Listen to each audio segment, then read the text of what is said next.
Sir అమెరికాలో ట్రంప్‌కు వ్యతిరేకంగా నిరసనలు, అల్లర్లు భారీ స్థాయిలో జరుగుతున్నాయి సార్. అంటే ఒక ఎమర్జెన్సీ స్థాయి పరిస్థితులైతే అక్కడ నెలకొనడం కూడా చూస్తున్నాం. వీటన్నిటిని కంట్రోల్ జేయడానికి ఏకంగా ఆర్మీనే దించుతా అని చెప్పేసి కూడా వార్నింగ్ ఇస్తున్నాడు ట్రంప్. అసలేం జరుగుతుంది అమెరికాలో? ఎందుకు ఈ స్థాయిలో వ్యతిరేకత పెరిగిపోయింది? ఒకవైపేమో ఈ విధంగా ప్రజల దగ్గర నుంచి వ్యతిరేకత, నిరసనలు, మరోవైపేమో మస్క్‌తో గొడవలు.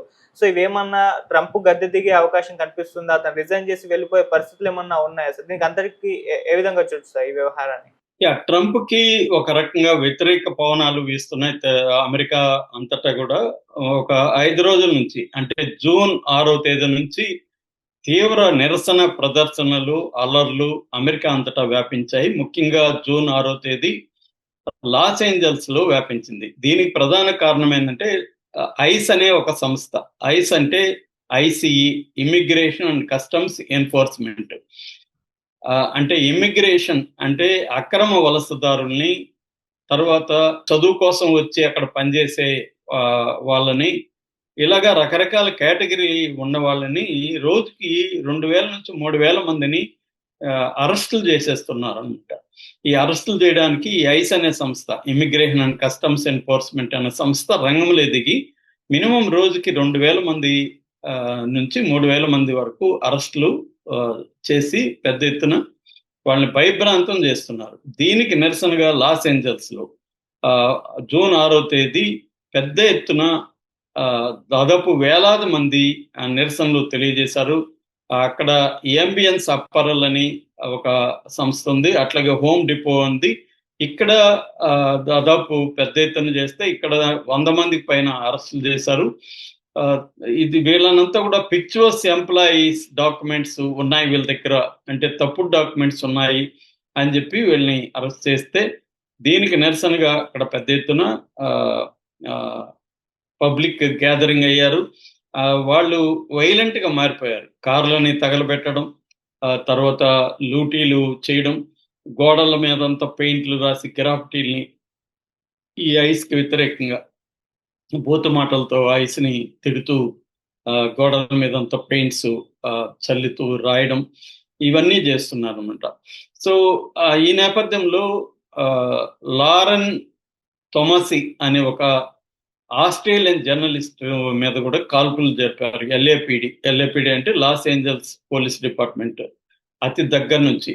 అయితే అది నిజమైన బుల్లెట్ కాదు, రబ్బర్ బుల్లెట్. నాన్ లేతల్ ప్రొజెక్టైల్ అంటారు వాటిని.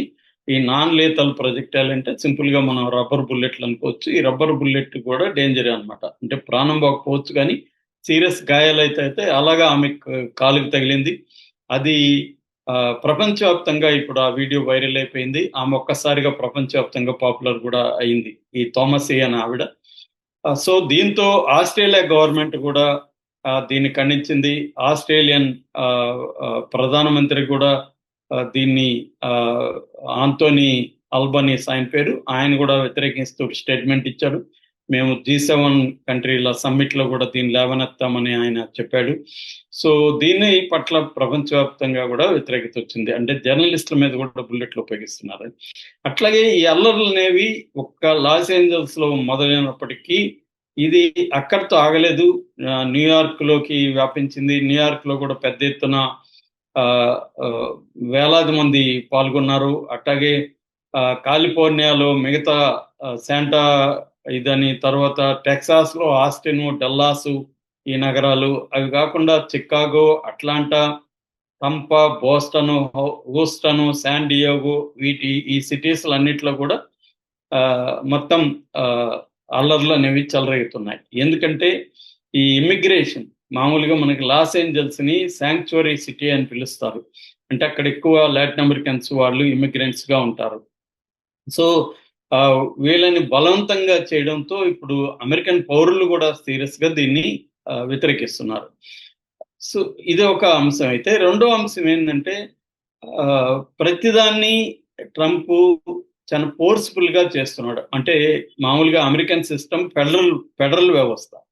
ఫెడరల్ వ్యవస్థ అంటే స్టేట్లకి చాలా అధికారాలు ఉంటాయి. కానీ ఇక్కడ ఏం చేశాడు, ఈ లాస్ ఏంజల్స్ లో ఎప్పుడైతే ఈ అల్లర్లు వచ్చాయో ట్రంప్ దాదాపు 700 మంది అమెరికన్ మెరైన్స్ అంటే నావికా దళాన్ని సైనికుల్ని దించాడు. అట్లాగే 4,000 మంది నేషనల్ గార్డ్స్ ట్రూప్స్ అంటారు వాళ్ళని, నేషనల్ గార్డ్స్ ని దించాడు. సో ఈ దించడం అనేది అక్కడ ఎల్ఏపిడికి కూడా ఇష్టం లేదు, అంటే లాస్ ఏంజల్స్ పోలీస్ డిపార్ట్మెంట్ కి కూడా ఇష్టం లేదు. ఎందుకంటే ఈ ఎల్ఏపిడిని కూడా వాళ్ళు పట్టించుకోకుండా మొత్తం అక్కడ లా అండ్ ఆర్డర్ సిచ్యువేషన్ ని వాళ్ళ కంట్రోల్లోకి తీసుకున్నారు. దీనికి వ్యతిరేకంగా అక్కడ ఉన్న కాలిఫోర్నియా గవర్నర్ గెవిన్ న్యూసన్ కానీ, లేకపోతే అటార్నీ జనరల్ రాబ్ బొంటా కానీ, వీళ్ళిద్దరూ కూడా అనేక లా సూట్స్ ని ఫైల్ చేశారు ట్రంప్ మీద. అంటే రాష్ట్ర ప్రభుత్వాలే ట్రంప్ని వ్యతిరేకించే పరిస్థితి అక్కడ ఏర్పడింది. మరోవైపు ఇప్పుడు ట్రంప్ది జూన్ 14th ఆయన 79th బర్త్డే వస్తుంది. 79 years ఆయనకి నిండుతాయి. సో ఆ రోజు మొత్తం అమెరికా వ్యాప్తంగా కొన్ని లక్షల మందితో ప్రదర్శనలు నిర్వహించాలని ఇండివిజువల్ అనే ఒక సంస్థ పిలిపించింది. దీనికి ప్రధాన కారణం ఒకటి ఇమ్మిగ్రేషన్ అయితే, రెండవది ట్రంప్ ఏం చేస్తున్నాడంటే అదే రోజే ఫ్లాగ్ డే అనేది కూడా వస్తుంది అనమాట. జూన్ 14th ఫ్లాగ్ డే అంటే అమెరికా సైన్యం ఏర్పడి 250 సంవత్సరాలు అయింది. ఆర్మీ 25th యానివర్సరీ వస్తుంది. సో దీన్ని ఉపయోగించుకొని ట్రంప్ ఏం చేస్తున్నాడంటే దేశవ్యాప్తంగా ఆర్మీ పెరేడ్స్ నిర్వహిస్తున్నాడు. దీనికి $30 million ఖర్చు పెడుతున్నాడు. అంటే మా ట్యాక్స్ డబ్బులు నువ్వెవడరా ఇలా ఖర్చు పెట్టి వేస్ట్ చేయడానికి, నీ బర్త్డేకి సెలబ్రేషన్స్ ఇలాగా చేస్తావా, మిలిటరీని వీధుల్లోకి దింపించి ట్యాంకులను వీధుల్లోకి తీసుకొచ్చి మమ్మల్ని అంతా భయభ్రాంతం చేయడానికి నువ్వెవడవి అన్న స్థాయిలో మొత్తం వ్యతిరేకత ట్రంప్కి వ్యతిరేకంగా వస్తుంది. సో ఇది ప్రధానంగా ట్రంప్కి దీన్ని వ్యతిరేకత. దీన్ని నో కింగ్స్ ప్రొటెస్ట్ అని పిలుస్తున్నారు. నో కింగ్స్ ప్రొటెస్ట్ అంటే అర్థం కింగ్ అనేవాడు ఉండవద్దు, నువ్వు కింగ్ లాగా బిహేవ్ చేస్తున్నావు అని చెప్పి వాళ్ళు దాని పేరు నో కింగ్స్ ప్రొటెస్ట్ అని దేశవ్యాప్తంగా ఇవ్వడానికి జూన్ 14th ఫిక్స్ చేశారన్నమాట. సో ఇది ఒకవైపు ఉంటే ట్రంప్కి అతి క్లోజ్ ఫ్రెండ్గా ఉండి ట్రంప్ గెలవడానికి ఎంతో కృషి చేసి ట్రంప్ క్యాంపెయిన్కి దాదాపు 200 బిలియన్ల పైన డబ్బులు ఇచ్చిన ఎలన్ మస్క్కి ట్రంప్కి పెద్ద గొడవలు మొదలైనవి. ఇద్దరు దారుణంగా తిట్టుకోవడం మొదలు పెట్టుకున్నారు. మొన్నటి వరకు ఇద్దరు కవల పిల్లల్లాగా అన్యోన్యంగా ఉన్నాళ్ళు ఇవాళ శత్రువులు అయిపోయారు. సో అది కూడా చాలా పెద్ద సంక్షోభానికి దారితీసే పరిస్థితి. ముఖ్యంగా రిపబ్లికన్ బిల్ ఒకటి ప్రవేశపెడితే ట్రంప్ దాన్ని వ్యతిరేకించి ఎలన్ మస్క్ బయటకు వచ్చాడు. ఎందుకంటే దుర్వినియోగం కాకూడదని, ప్రభుత్వ సొమ్ము దుర్వినియోగం అవ్వకూడదు, తగ్గించాలని డోజన్ ఒక సంస్థ ఏర్పాటు చేసి ఎలన్ మస్క్ ని దానికి ఇన్ఛార్జికి పెడితే, ఇప్పుడు ట్రంపే దేశంలో ఉండే డబ్బుని దుర్వినియోగం చేయడానికి కొత్త బిల్లు తీసుకొచ్చాడు. ఇది బ్యూటిఫుల్ బిల్ అని ఆయన పేరు పెడితే ఇది వరస్ట్ బిల్ అని ఇతను అంటున్నాడు. సో ఈ మొత్తం పరిణామాలు చూస్తే ట్రంప్ రాజీనామా చేసే అవకాశం ఉందా అనే ఒక ఇది కూడా వస్తుంది, అంటే ఒక సందేహం కూడా వస్తుంది. సో ఏదేమైనా ట్రంప్కి వ్యతిరేకంగా అల్లర్లు అయితే తీవ్రంగా జరుగుతున్నాయి. ఇది ఎక్కడికి దారితీస్తుందో తెలియదు. ఎందుకంటే హార్వర్డ్ యూనివర్సిటీ లాంటిది కూడా విదేశీ విద్యార్థుల్ని చేర్చుకోకూడదని చెప్పి ఒక బిల్లు తీసుకొస్తే దానికి వ్యతిరేకంగా కోర్టుకు వెళ్ళింది. కోర్టు కూడా హార్వర్డ్ యూనివర్సిటీకి అనుకూలమైన తీర్పు ఇచ్చింది. అంటే ఇటు కోర్టులు